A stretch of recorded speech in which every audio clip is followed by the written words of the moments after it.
for attorneys lose their legal license. I was a clerical assistant for a firm in my city. The firm was a small one of 9 employees that also had clerks who interned from time to time.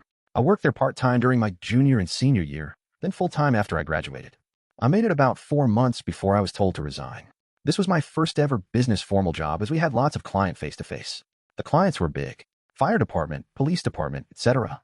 I was brought on by work study from my university and at first really enjoyed working for the firm. I had an amazing mentor that taught me all there is to know about this side of the business. He pretty much kept the firm running and put in so much effort that when he interviewed me, I thought he was the owner of the firm and not just a staff member above me. Anyways, as this was my first job, I wasn't keen on office politics or good at recognizing my surroundings with peers. After I started working full-time, I began to catch on and see what was going on behind the scenes. The partners of the firm were scumbags. They treated all the staff like monkeys and showed no appreciation.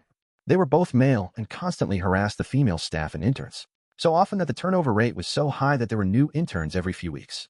There were cliques inside of the firm. The attorneys banded together with the office manager and the HR manager. The interns stuck together, and I was with my mentor. For the most part, we were able to stick together and get our work done and turn out good work product. But it was hard to watch the harassment of the interns, the social gossip circles of the cliques, and blatant disregard for the staff. Soon after, an intern complained to HR that one of the partners slapped her, but called her vulgar names. The HR manager, attorneys, and office manager gaslight this poor intern so bad that she was an emotional wreck when she just walked out and quit. That was the point my mentor and I had had enough.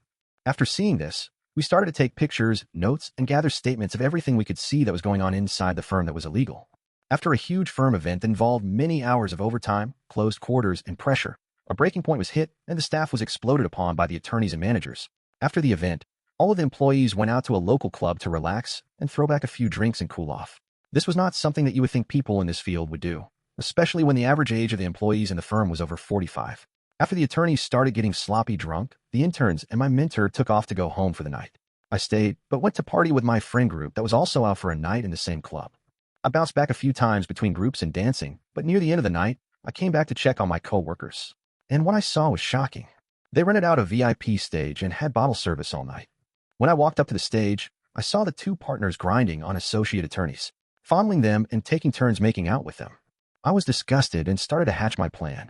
Not only is that a conflict of interest in my state and type of law, but both partners were married with kids. And so were 3 out of the 4 other female attorneys and staff.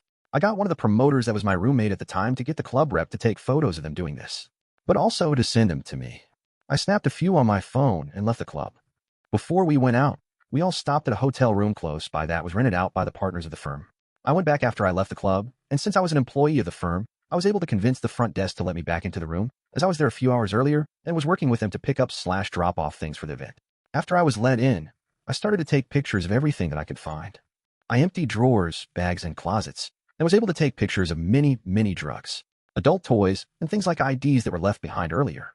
The following Monday, I go into the HR office and tell a manager that I was uncomfortable with what I saw the partners doing. What they'd done in the office, and how everyone exploding on me and my mentor at the event was unacceptable. Immediately after I left the HR office, the manager ran into the partners' offices and closed the door. I could hear screaming coming through the door and booked it over to my mentor's office to fill him in. After I blurred out what happened and what kind of pictures I got, the partners and HR manager run into my mentor's office and overhear us talking about what happened nights before. They immediately tell us to resign and to pack our things as they were worried about our hostile work environment and what it's doing to the firm. I'm on the verge of tears and don't know what to do next. My mentor quietly asks for our termination letters, all of our pay stubs, all of our billable hour entries from when we started, and my university work study paperwork.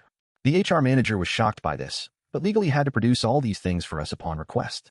After 2 hours of data compiling, my mentor and I walked out with all of our things. We ended up going to a bar with all the paperwork we just got and started to plan our revenge.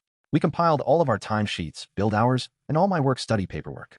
Not only did I upload all the pictures to separate email accounts to send to the respective spouses of the attorneys, but we found out that the partners and managers muddled with our billable hours to charge them to a higher rate to bill our clients more, even though a clerical assistant and paralegal were drafting and filing pleadings. Through my work study, they reported that they were paying me $18 an hour total, while paying me $6 an hour from their pockets, and my school was fronting the other $12 as reimbursement. Not only on my pay stub was my hourly rate $12, nor the firm was being taxed for the other $6. Instead, it was being pocketed straight by the firm. After a complete and thorough compilation of documents, my mentor and I set out the next day to complain to the State Bar Association to show that the attorneys at the firm committed malpractice, misrepresentation of funds, harassment, and conflicts of interest. Their spouses were emailed all of the photos of the night out clubbing and what was found in the hotel rooms. My university was informed of the misuse of funds. I applied for unemployment based on their false misconduct firings. After 2 weeks of job searching, my mentor and I got picked up at another firm as a package deal. We became close after, and we constantly see each other every other week on a personal basis. Months into working the new job, did we decide to snoop on the old firm that we set out to destroy. Not only did 4 of the attorneys lose their legal license, they were sued by the Bar Association and L&I for fraud. Their spouses were all involved with divorce proceedings, and the managers' reputations were ruined by what was brought to light and what they covered up. My mentor and I ended up pulling all the Superior Court submissions to read over what documents were submitted in court, and they were caught lying in declarations they submitted. It felt real nice to be vindicated by ruining their relationships, jobs, and business. Fear of my grandfather. When my dad was 17, the area he grew up in was in the UK, and was a stereotypical working-class town. The part of town my family lived in was run down, full of poor families, and had its fair share of crime. But it was close-knit, and everyone knew everyone. This will be important later. Now, my dad wasn't the most well-behaved kid, and he had hated being at school. But aside from a speeding ticket, he had never been in trouble with the police. He was, and still is, a really talented musician and had a very active social life. For his 17th birthday, one of his friends had bought him a leather jacket with a very specific logo on it. We'll call this friend Dave for future reference. According to my dad, it was a rare and quite expensive motorcycle jacket. He was extremely happy that Dave got it for him. Dave had bought himself the same jacket a while before, and it was a big surprise. My grandmother apparently joked that with the jackets on, they looked like twins, and she wasn't wrong. They had similar features, black hair, and were both well known for being kitted out in motorcycle gear. A few days after my dad's birthday, he was leaving work as a bartender in the town center at around 10 p.m. As he was getting close to where his bike was parked, a gang of 5 men approached him from behind. The last thing my dad remembers was being smacked over the head and passing out as he hit the floor. These men beat up my dad with bike chains and a crowbar, literally to within an inch of his life. Luckily, 2 bouncers from a nearby pub had heard the commotion and rushed to help. The men ran off, the bouncers called the cops, and my dad was taken to a hospital. It turned out that Dave had quite a substantial gambling habit and owed a large amount of money to people who you really didn't want to owe money to. They had threatened Dave and told him that they would be looking for him to teach him a lesson. So Dave decided to set up my dad to take the beating instead of himself, or at least lessen his chances of taking it. He had bought my dad the same jacket because these guys knew that was what he wore when he rode. He then arranged for a guy he knew to find out when my dad left work and call up the loan sharks to let them know where Dave was. What a scumbag. The revenge my grandfather and grandmother were obviously distraught about this whole thing. The first thought on my grandfather's mind was if my dad would survive. The revenge, when that was answered, his second was how best to get revenge. Bit of background on my grandfather. He was a lifelong boxer and a career military man. Oh, he enlisted at the back end of World War II at 17, stayed in the forces through Korea, and then served in Malaya and Burma as a scout and sniper during the mid to late 1950s. He only reluctantly retired when, I'm so excited for this story. He only reluctantly retired when my dad was little and worked as an engineer after his discharge. The guy was a certified tough cookie, even into his 50s.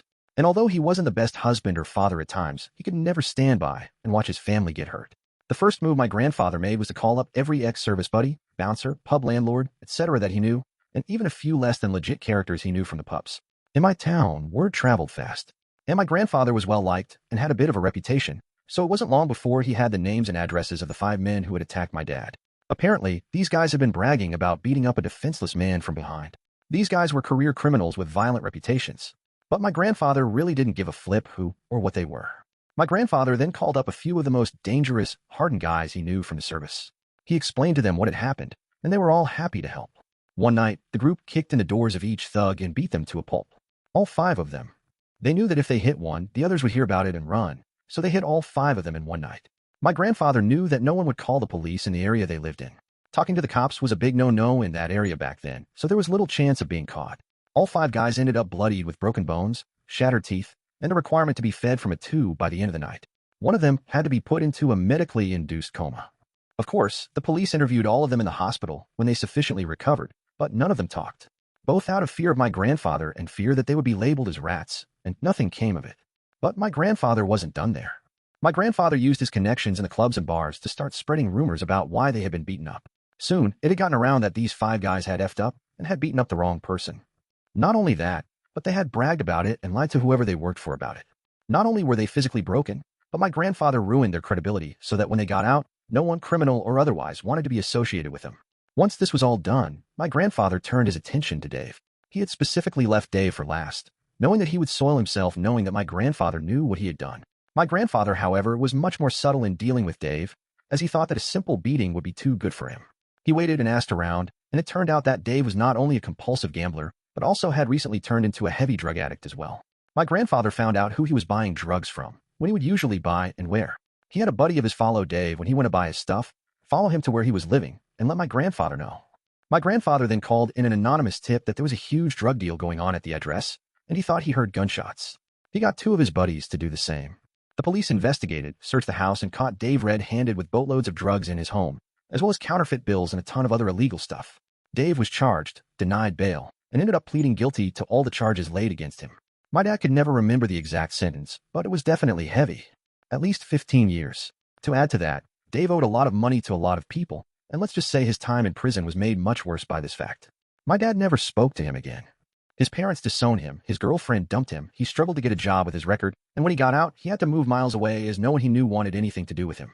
My dad eventually recovered from his injuries, although you can still see various scars on his body from the beating he took. My grandfather never told anyone what he had done until his dad asked him about it when he got really ill in the early 1990s. Dave's life was ruined, and out of the 5 who attacked my dad, 3 ended up in prison later in life and 2 ended up dead due to crime.